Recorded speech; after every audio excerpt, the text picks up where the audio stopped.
Randy baru aja pulang setelah puas main di pantai. Dia langsung nyalain kompor buat bikin sarapan. Tapi beberapa saat kemudian ada yang ngetuk pintu rumahnya. Dan setelah dicek, ternyata ada sejumlah pria yang ngaku-ngaku jadi petugas perbaikan gedung. Mereka bilang di dalam rumah Randy ada kebocoran gas dan dia harus segera keluar. Randy langsung membanting pintu di hadapan mereka, kemudian menghubungi polisi. Dia yakin semua pria itu sebetulnya maling. Kenapa Randy bisa mikir gitu ya?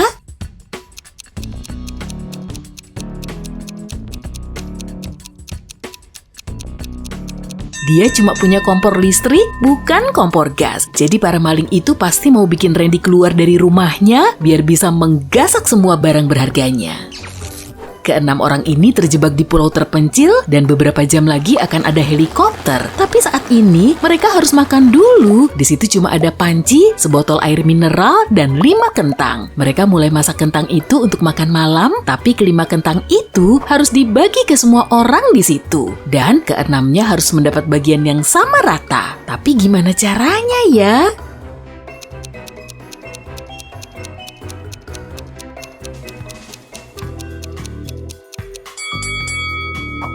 Gampang, tumbuk aja semua kentangnya.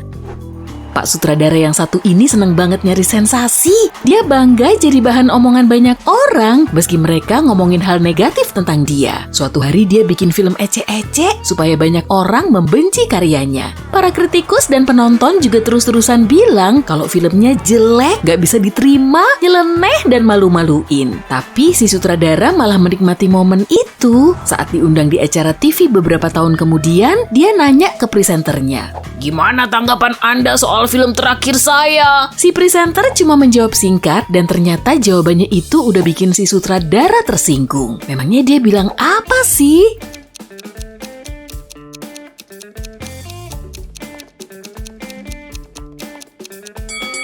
Maaf Pak, saya udah lupa.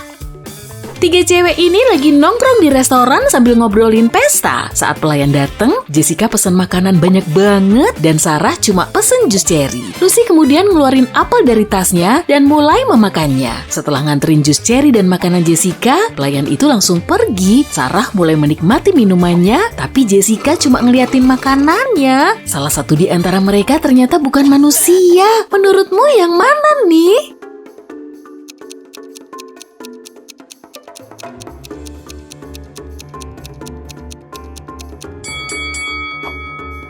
Si pelayan, lihat deh, masa tangannya dilapisi sisik, pupil matanya juga kelihatan kayak ular. Seorang petualang lagi menjelajahi hutan Amazon yang lebat. Dia mau nyari artefak unik dari peradaban kuno, dan kalau misinya sukses, dia mau ngejual temuannya itu dengan harga miliaran rupiah. Akhirnya dia bisa melintasi tepi hutan dan sampai di area lapang. Di situ ada 2 gua yang dipenuhi dengan jebakan, tapi salah satunya juga berisi harta karun. Cowok itu yakin dia bakal bisa melewati semua rintangan, asalkan dia milih gua yang tepat. Memangnya gua mana sih yang harus dia pilih?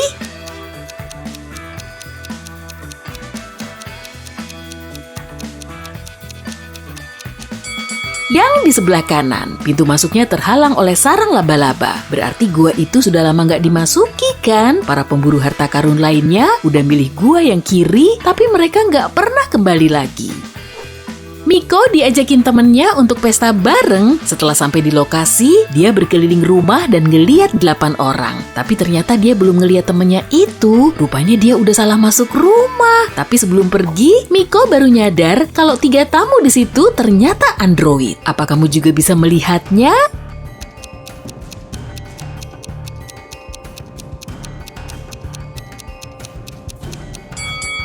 Cowok ini lagi nuang bensin ke gelas. Di kepala wanita ini ada kepulan asap akibat korsleting. Dan cewek ini lagi ngecas ponselnya dengan kabel yang terhubung ke leher. Setelah kapalnya karam, Zaki terdampar di sebuah pulau terpencil. Dia bikin rakit dan layar kecil dari bangkai kapal yang udah hancur. Zaki nggak bisa berlayar ke tengah laut karena di situ nggak ada angin. Tapi beberapa hari kemudian, ada kapal yang terus mendekat. Padahal layarnya tertiup angin yang bergerak ke arah berlawanan. Kalau menurut hukum fisika sih, kapal itu seharusnya menjauhi pulau. Tapi kok kapal itu malah mendekati pantai sih?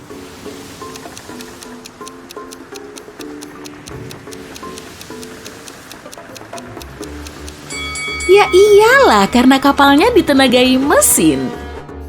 Rico cuma bisa berjalan di tengah hutan sambil nyeker karena sepatunya diambil monyet. Dia semakin kedinginan dan kelaparan, tapi untungnya dia nemu pondok kecil. Di cerobong asapnya ada asap yang membumbung tinggi, jendelanya juga disoroti cahaya. Di hadapannya langsung muncul 3 jalan. Jalan pertama ditutupi batu bara panas, jalan kedua dipenuhi paku berkarat, dan jalan ketiga penuh dengan pecahan kaca. Jalan mana yang harus Rico pilih?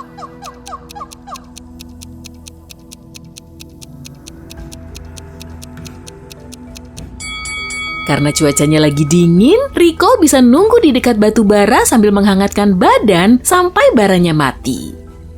Tony udah menyusuri gurun selama berjam-jam hingga tengkuknya tersengat matahari. Sejauh mata memandang cuma ada hamparan pasir dan semua persediaan airnya sudah habis. Tony semakin lemah dan akhirnya tepar. Saat itulah dia ngelihat 2 genangan air kecil dan dia cuma bisa mendekati salah satunya. Menurutmu, genangan mana yang cuma fata morgana dan mana yang memang asli?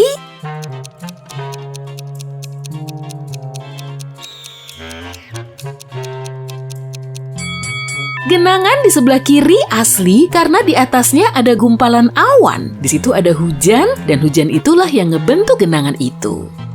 Di dalam hutan yang jauh dari pemukiman ada rumah tua dan suatu pagi TV di rumah itu rusak parah. Sang pemilik rumah langsung ngumpulin koki, petugas kebersihan, dan pengacara untuk diinterogasi. Siapa nih yang udah ngerusakin TV saya? Tanyanya. Saya lagi sibuk nyiapin makan malam, Pak, jadi nggak tahu menau, kata si koki. Saya lagi ngebersihin basement. Jawab petugas kebersihan. Semalaman saya ngebaca dokumen di lantai atas. Saut si pengacara. Salah satu di antara mereka udah bohong tuh. Tapi siapa ya?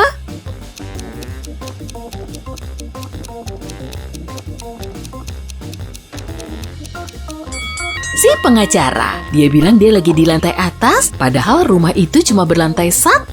Jadi dia nggak mungkin ngebaca dokumen itu di lantai 2. Kunci mobil Tommy tiba-tiba hilang. Dia udah nyari di seisi rumah, tapi belum ketemu juga. Cowok itu kemudian masuk ke ruangan lain dan ngeliat ke lantai. Ternyata kunci mobilnya nempel di lampu gantung. Gimana Tommy bisa tahu ya?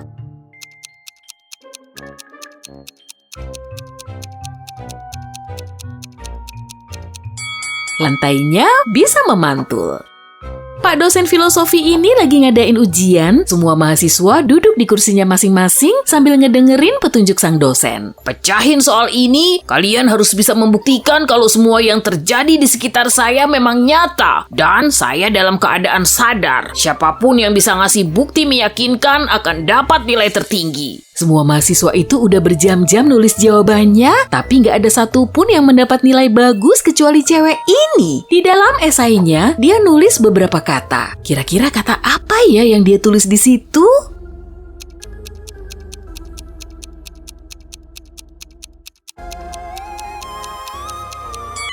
Bapak nggak bisa baca tulisan ini saat tidur. Kamu juga bisa memakai tips ini saat tidur loh. Kita akan kesulitan ngebaca tulisan saat berada di alam mimpi. Nah, untuk mastiin kalau kamu benar-benar tertidur, coba deh baca tulisan random dengan ponselmu.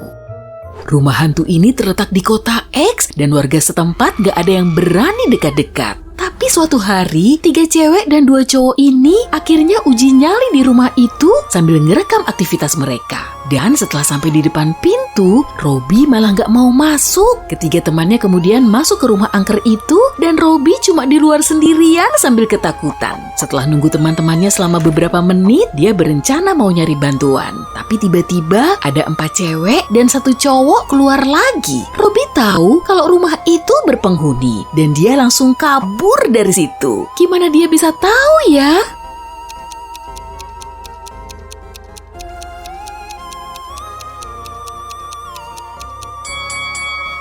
Tadi kan yang masuk ada 3 cewek dan 1 cowok. Kenapa yang keluar 5 orang? Salah satunya pasti hantu. Robby bisa tahu itu dan langsung kabur.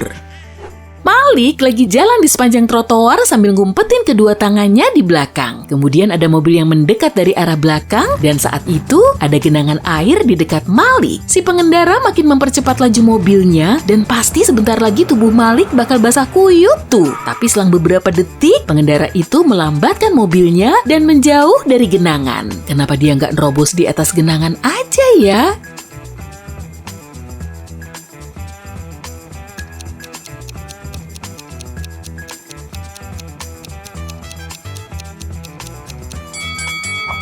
Tangan Malik megang batu gede tuh. Si pengendara mobil pasti takut Malik bakal ngelempar batu itu ke mobilnya kalau dia nekat melaju di atas genangan air itu. Amira lagi datang ke kastil tua, dindingnya ditempeli banyak potret raja dan ratu. Koridornya juga dihiasi cahaya lilin dan saat memasuki lantai 1, Amira ngelihat sejumlah orang lagi asyik berdansa. Cewek itu langsung sadar kalau tubuhnya telah diteleportasi ke zaman kuno. Tapi ternyata semuanya palsu. Gimana dia bisa tahu?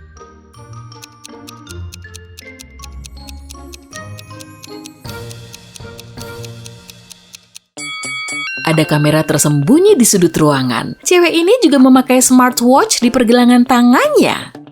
Di pagi hari, Bayu mau pergi ke pantai. Kala itu, matahari masih mengintip di balik kaki langit. Lautnya juga masih tenang, gak tertiup angin. Bayu mulai duduk di atas pasir, menutup matanya, dan bermeditasi. Sejumlah orang mendekati Bayu dan duduk di sebelahnya untuk ikut bermeditasi. Bayu kemudian membuka matanya, dan dia langsung tahu keganjilan di situ. Memangnya apa yang salah sih?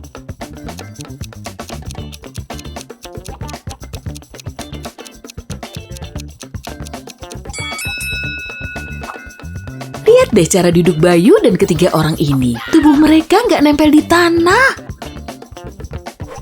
Sekarang kita cek dulu jawaban benarmu yuk. 0-3 poin, tenang aja. Nggak perlu mikir terlalu jauh kok. Terkadang kamu cuma perlu mengandalkan intuisimu. 4-7 poin, ayo berlatih lagi. Pecahin teka-tekinya dan asah logikamu. Lain kali hasilmu pasti bakal lebih baik. 8-11 poin, lumayan lah, asah lagi kejelianmu ya.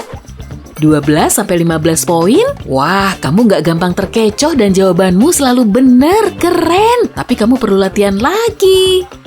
16 poin, mantap, kamu emang jago teka-teki. Kamu selalu mengamati hal-hal detail dan punya intuisi setajam silet.